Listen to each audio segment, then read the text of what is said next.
ازيكم؟ النهارده هنتكلم عن الراجل النرجسي يعني الراجل النرجسي. اكيد ده مر في حياتنا كلنا.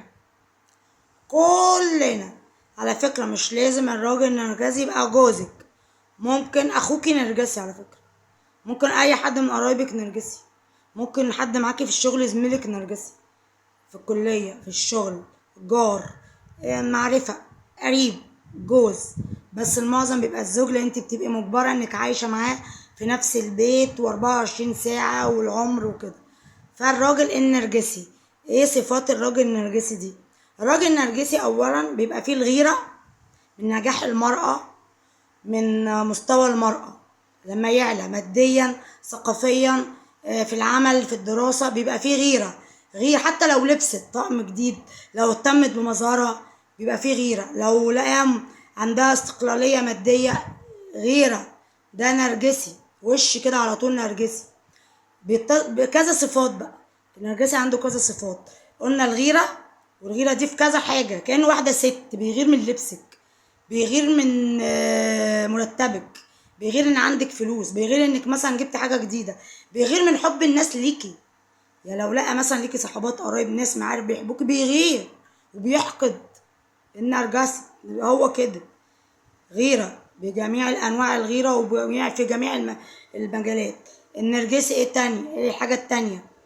الحقد، بيحقد. ما الحقد نوع من الغيرة برضه بس مختلف شوية. يحقد يعني ايه؟ يحقد يبقى عاوز الحاجة دي تزول منك، يعني مباشرة وش كده. ممكن يقول لك إلهي الحاجة دي، إلهي تمرضي، إلهي تفتقري، إلهي يطردوكي من الشغل، إلهي وش بقى كده. الحقد بقى مش قادر يخبيه، خلاص وصل لأعلى الحدود.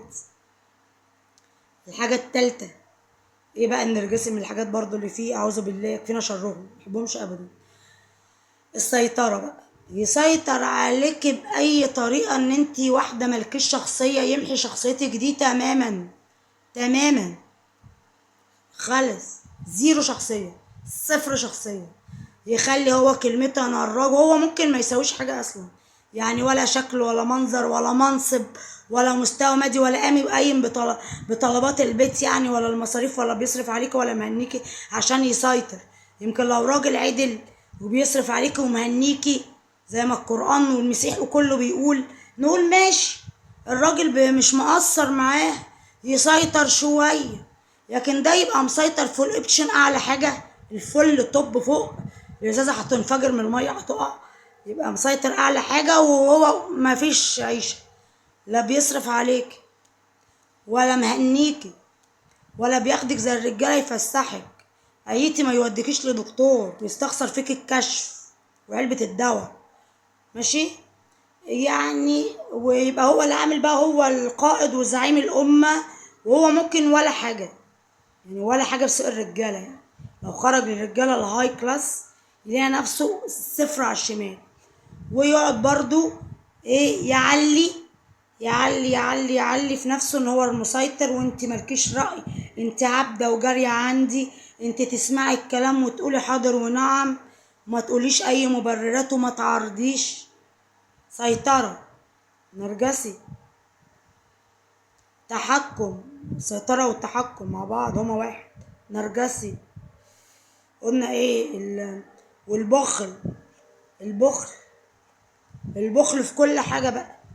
البخل ده شامل متشعب زي الشجرة المتشعبة، زي يكفينا يكفينا شر السرطان مش بينتشر، يكفينا شره يا رب، يكفينا شر ويشفي كل مريض. السرطان ده بينتشر، يكفينا شر، هو زيه النرجسي. البخل هو طبعا في الحاجات اللي انا قلتها كلها سيئة، البخل ده بقى بيبقى متشعب في كذا حاجة. بخل بقى في الأكل، سايب بيته فاضي ما يجيبش أي حاجة فيه، ولو طلبت حاجة لا، ولو جاب يجيب على مزاجه وعلى هواه هو، مالكيش رأي نفس. بخيل في اللبس، ما يجيبلكيش حاجة، سايبك كده وسايب عياله كده، ولا يجيب لهم لبس ولا يعالجهم ولا أكل ولا شرب، وسايب بيته معفن زي الزريبة، لا يهتم ببياض ولا بحاجة جديدة، ولا يغير انتريه ولا يجيب جهاز جديد ولا حاجة، سايبه بيت يخبط يقلب زريبة زي ما بيقولوا. بخيل بقى في ايه؟ ولا في مصيف، حتى في تعليم ولاده تلاقي مثلا يبقى معاه وما ما يهونش يدي عياله درس مثلا، يبقى كل اصحابه حتى الغلابه اللي مش لاقيين بياخدوا دروس وهو يبقى معاهم ما يديش. يقول لك هو يذاكر، في حد بيذاكر لوحده في الايام دي؟ ويدخلهم مثلا مدارس الحكومه، يبقى معاه يدخل حتى مش لازم انترناشونال وناشونال، خاص مدرسه خاصه نظيفه مثلا، لا، يدخلوا الحكومه للقرح اللي هي من تحت الارض. مش بعيب في الحكومه، في مدارس حكومه كويسه، بس يشوف المدارس الحكومه الرخيصه اللي هي ايه، كمان عشان العيل يجيله حاله نفسيه، يشوف اللي هي في الحتت الشعبيه المضمحله قوي، عشان العيل كمان يجيله عقده، يبقى مكسور الجناح وهو رايح وجاي. يبقى في مدرسه حكومه، هي مدرسه حكومه منطقه شيك، وفي مدارس حكومه في مناطق شيك على فكره، عادي يلا. لا ده كمان لازم يدخلوا الحكومه اللي في الشعبي، علشان الواد او البنت يجي لهم قهر، ويجي لهم كسره نفس، ويجي لهم ايه، نوع من الاحباط. يبقى انا مثلا ابويا معايا يجيب لي، وابويا معايا يوديني في مدرسه في حته حلوه، ويجيبني هنا في الاماكن دي، خلي الطفل يطلع معقد ومنهار، يمكن يتعب صحيا كمان، النفسيه بتاثر اصلا على النفسيه. النرجسي بخل في العاطفه، ما يطبطبش على ابنه ولا بنته، ما يقولهمش مالك يا حبيبي، فيك ايه، ايه اللي مزعلك، ما ياخدهمش زي الابهات مثلا ويخرج بيهم يفسحهم يخرجهم. يبقى في تجمع مثلا اسره وعيله اولياء الامور يروح معاه، يحسسه بان رافع راسه وكده. لا، مراته يبقى بخيل في العاطفه، تبقى مثلا هي تعبانه وقايمه بشغل البيت وبتعمل وي وي وي، وهو حتى ما يقولهاش كلمه كتر خيرك يا ست الكل، يسلم ايدك، لا ده حتى يكسر نفسها، تبقى عامله الاكل واقفه على رجلها يقول لها الاكل ملوش طعم، هو كويس، او حتى لو مش قوي اجبر بخاطر تعبها، حتى التعب اللي هي تعبته حتى ده ليه مكافأة. ده لو راحت عند حد غريب وتعبت هيكافئوها بالكلمه وبالفلوس، حتى انت ولا دي ولا دي. فاهمين ازاي؟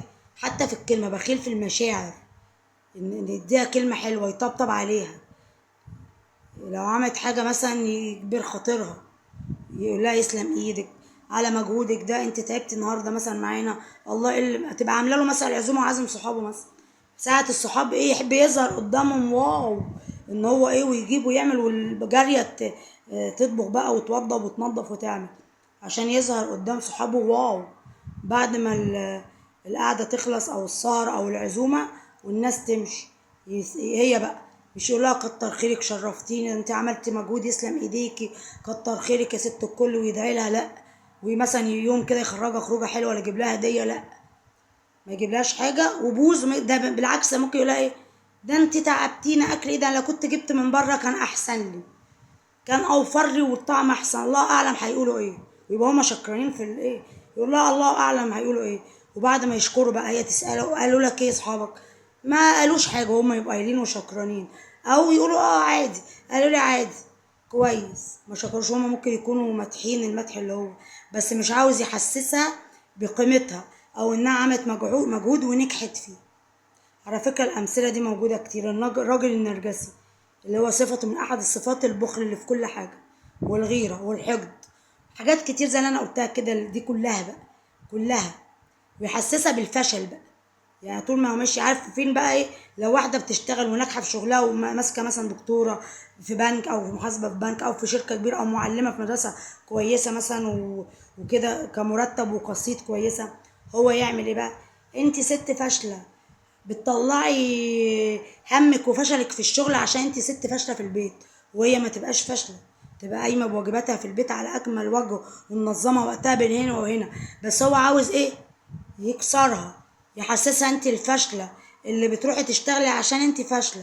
ولو العكس على النقيض، لو ست بيت مثلا وناجحه في بيتها 100% وما اشتغلتش عادي، في كتير كده عادي، بس ناجحة في بيتها وبتقوم بواجباتها ونظافة وأكل وتربية مية مية وست، يعني يتفع لها القبعة، يبتدي يكسرها ايه، انتي مرات صاحبي بتشتغل وماسكة منصب، دي مديرة، دي فلانة دكتورة وقاعدة في صيدلية بتاخد مرتب 10 تلاف، وانتي ولا جنيه ولا مرتب وقاعدة زي الجهلة للخدمة والمسح والكنيس والطبيخ، يعني ولا ينفع معاه اللي بتشتغل ومنظمة بالاتنين، ولا تنفع معاه ايه البيت الناجحة في البيت، لازم يكسر، يجي على الوتر ويكسر ودي ضرب نار. نرجس على طول وش، اعرفي انت ما تفكريش لسه هتفكري، انت لسه هتقعدي تفكري وتحللي وتسألي، انت على طول كده وش ان انت وقعتي في النرجسة خلاص. خلاص النرجسي ده ما ينفعش العيشه معاه اصلا. وصلح عشان يتعدل اساسا، ده عاوز له دكتور نفسي من الاساس زي علي. بس هو ده كان الفيديو. انا اتمنى ان يكون عجبكم، مش اكتر من كده. وشيروه وابعتوه لحبايبكم واصحابكم. واهم حاجه اشتركوا في القناه وفعلوا الجرس. اشتركوا في القناه وفعلوا الجرس عشان كل فيديو جديد يوصل لكم. هتوحشوني. سلام.